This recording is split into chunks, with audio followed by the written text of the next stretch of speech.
Hello বন্ধুরা, এই দেখো গত বছর পুজোর এই 3 পিসটা কিনেছিলাম। পরার কথা ভুলেই যাই। আজকে হঠাৎ আমার মনে পড়লো যে আমার তো একটা কুর্তির 3 পিস রয়েছে, তাই এই যে বার করে আজকে পরেছি। দেখো তো কেমন কালারটা, দেখো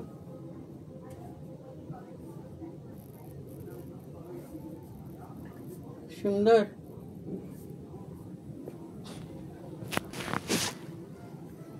একদিনে মানুষের জামা বলো, শাড়ি বলো, গোনা ছিল। কারো 6টা, কারো 4টে।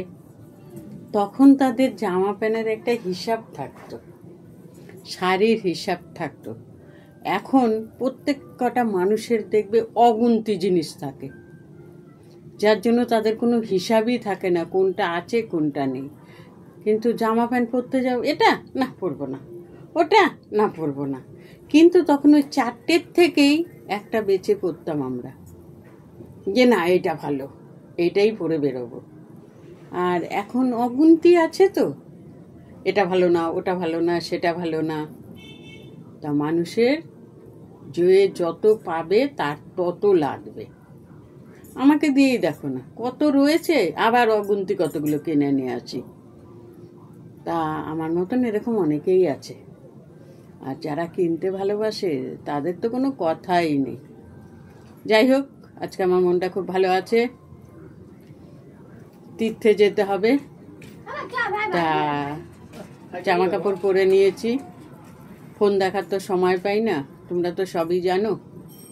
তা একটু বসবো বাড়িতে, একটু ফ্যানের হাওয়া খাবো, তারপরে গুটি গুটি গুটি গুটি গুটি গুটি পায়ে যাব। আজকে একটা বুদ্ধি করেছি, বিস্কুট আমি ওখানে রাখি, 2 সপ্তাহ ধরে বিস্কুট রাখছি না। তাই এই যে আজকে আমি 1 কৌটো বিস্কুট নিয়ে যাচ্ছি।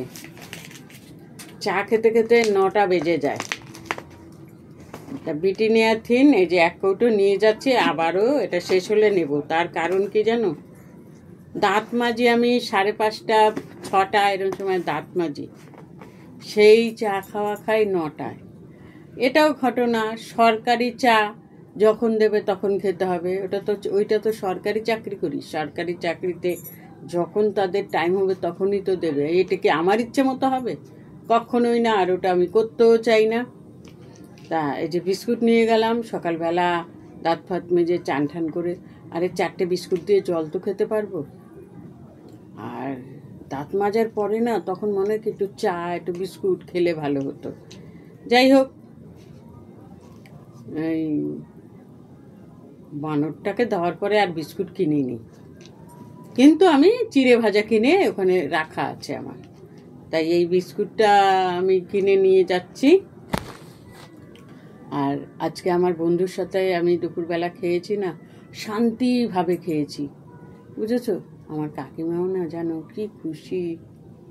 আমার বাড়িতে এসে বলছে কি রান্না করবে। আমি বলছি কাকিমা মাংস এনেছি, মাংস রান্না করব। বলছে আমি না মাংস খাই না, তুই আমার জন্য একটা আলু সিদ্ধ দিয়ে ভাত দে। আমি কেন, আমার ঘরে সব আছে, তুমি আলু সিদ্ধ ভাত খাবে কেন? আমি তোমাকে মাছ রান্না করে দিচ্ছি। বলছে না মাছ ভাজা করে দে। সত্যি কথা বলতে কি, আজকে যদি আমার মা থাকতো মাকেও তো দিতাম। আর আমি এই কাকিমাকে ভীষণ ভালোবাসি, আগাগোড়াই ভালোবাসি, আজকে নতুন না, আগাগোড়াই। তা আমি যদি 2 পিস মাছ রান্না করি আমার হাতও হয়ে যাবে না, আমার অতি কষ্ট হবে না। এই যে কাকিমা খেতে বসে কি খুশি হয়ে খেলো জানো, আমার না এটা দেখে খুব ভালো লেগেছে। আমার কাকার ছেলেটা না অমানুষ জানো, কাকিমাকে এমন করে না, হাজার শত্রুরও যেন এরকম ছেলে পেলে না হয়। আমার কাছে খেয়ে দিয়ে উঠে বলল কাকিমা তো নিচে বসতে পারে না, বলছে আমার পটি পেয়েছে, আমি বাড়ি যাব। আমি বললাম যাও, যদি অসুবিধা হয় আমি দরজা খুলে শুয়ে আছি, তুমি চলে আসবে। তারপরে বিকেলবেলা দেখলাম আর আসেনি, বিকেলবেলা গিয়ে দেখলাম দুদিকের ঘরের দরজা আটকে সে শুয়ে আছে জানো, জানলাটা খুলে। জানলা দিয়ে একটু কথা বললাম, বলে তারপরে যে এসে চা খেলাম, সন্ধ্যা ব্যক্তি দিলাম, জামা কাপড় পরলাম, যেতে হবে তো। যাই হোক, রাখি, তোমাদের সাথেই সব গল্প শেয়ার করি।